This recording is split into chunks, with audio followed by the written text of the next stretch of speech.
بسم الله الرحمن الرحيم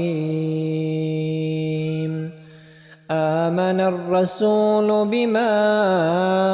أنزل إليه من ربه والمؤمنون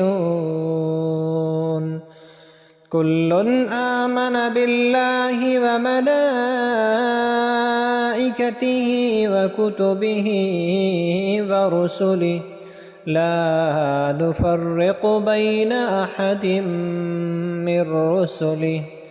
وقالوا سمعنا وأطعنا غفرانك ربنا وإليك المصير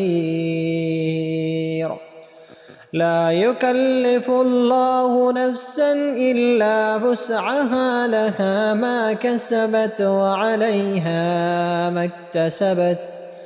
ربنا لا تؤاخذنا إن نسينا أو أخطأنا ربنا ولا تحمل علينا إصرا كما حملته على الذين من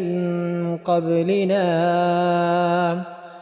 ربنا ولا تحملنا ما لا طاقة لنا به واعف عنا واغفر لنا وارحمنا أنت مولانا فانصرنا على القوم الكافرين.